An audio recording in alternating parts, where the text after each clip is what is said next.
Never-ending dark. Bonjour les amis, j'espère que vous allez bien. Eh bien moi aussi je vais très bien. Alors bienvenue dans cette nouvelle vidéo. Dans cette vidéo, nous allons essayer de décortiquer ensemble un sujet. On va essayer de répondre à une question qui nous revient très souvent. Il s'agit des parpaings. Nous allons parler des parpaings. J'espère bien que vous connaissez ce qu'on appelle les parpaings. Les parpaings sont des éléments en ciment que nous fabriquons pour monter les murs. Bon, d'habitude, les gens les appellent des briques, mais en réalité, les briques sont différentes des parpaings. Les briques sont d'habitude de couleur rouge, alors que les parpaings sont ces éléments que nous fabriquons avec du sable, du ciment et de l'eau. La question qui nous revient souvent, c'est de savoir, entre la fabrication à la main et la fabrication à la machine, lequel est le meilleur? Lequel de ces deux choix-là est le meilleur? C'est-à-dire, lorsque nous voulons débuter nos chantiers, si nous demandons aux maçons de fabriquer pour nous, ou bien si nous commandons auprès des entreprises qui commercialisent, entre ces deux parpaings, lequel est vraiment dur ou bien lequel est mieux? Les clients nous demandent ça très souvent et c'est ce qu'on va essayer de répondre dans cette vidéo en analysant les avantages dans les deux cas. Alors je vais vous demander de me suivre, on va prendre les deux cas et on va voir les avantages qu'il y a entre la fabrication à la main et la fabrication à la machine. Comme ça, à la fin, nous allons déduire, on va déduire le cas qui est le mieux avantageux pour voir. Alors vous allez me suivre au tableau, je vais écrire rapidement les deux cas. Je vais écrire rapidement les deux cas.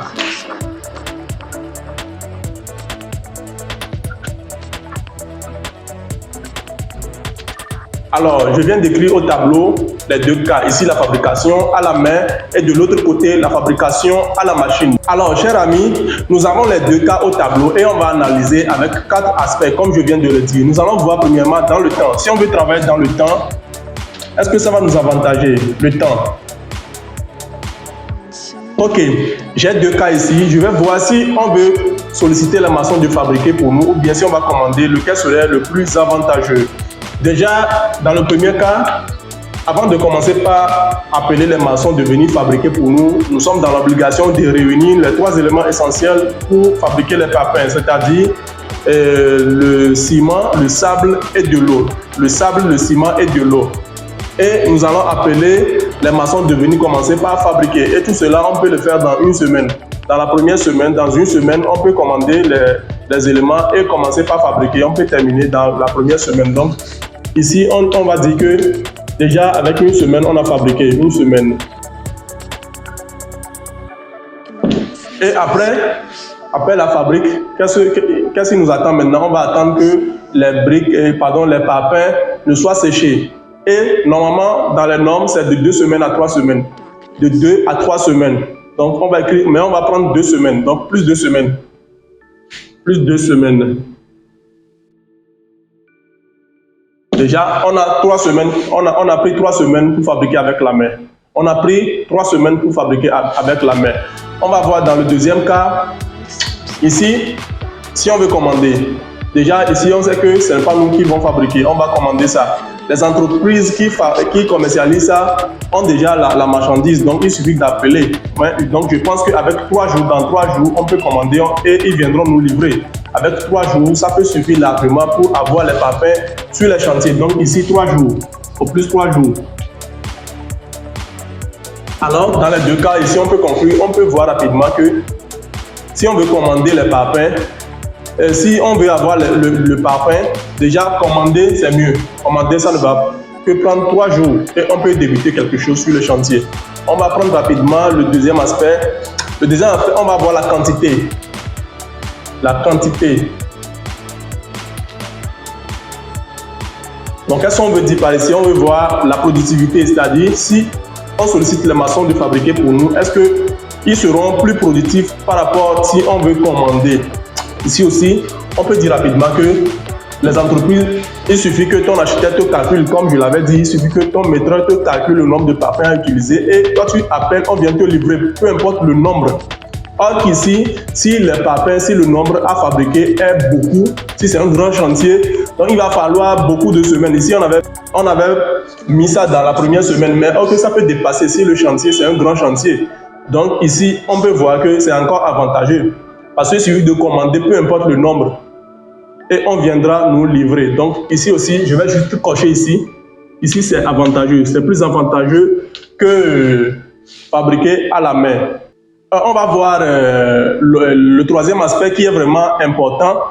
Les dimensions à respecter. Les dimensions à respecter. Je vais écrire ici la norme des parpaings.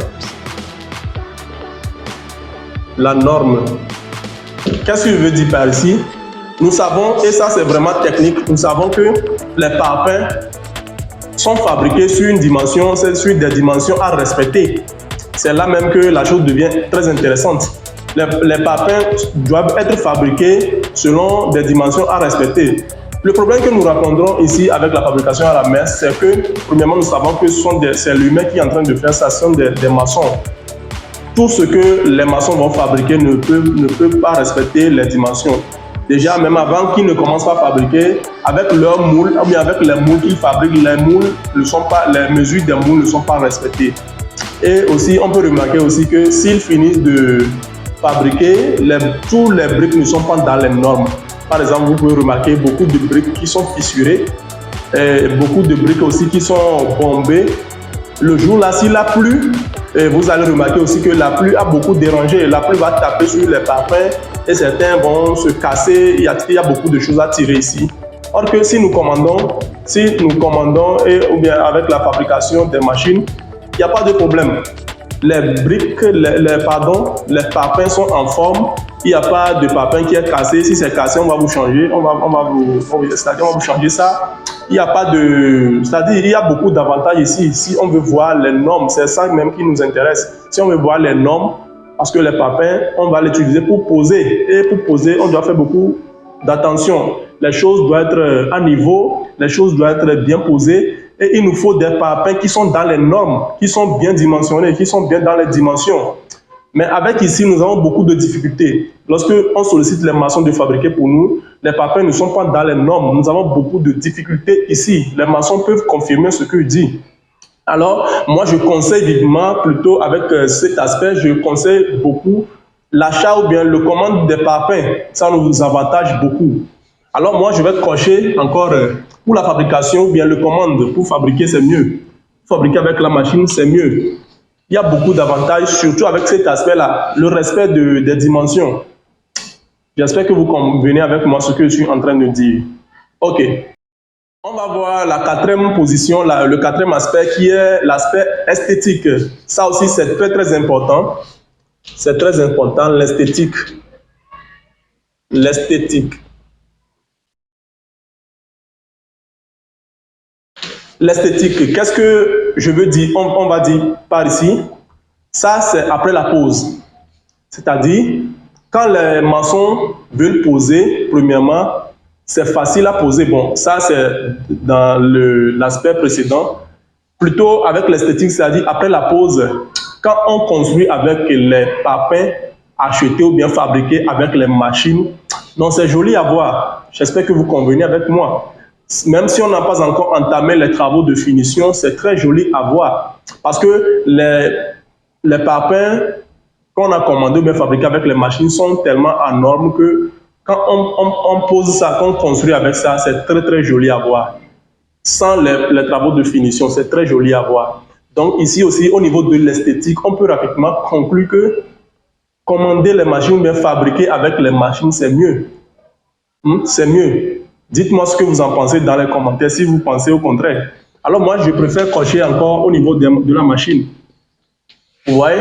Donc ici, on peut rapidement dire que fabriquer avec la machine est plus avantageux. Cette vidéo, je vais encore revenir en arrière un peu. Les gens me demandent si entre les deux cas, lequel est mieux. Architecte, on veut commencer nos projets. Est-ce qu'on va demander aux maçons de fabriquer pour nous ou bien c'est mieux de commander? Bon, moi, je préfère que mon maçon fabrique pour moi et c'est lui qui m'a toujours fabriqué.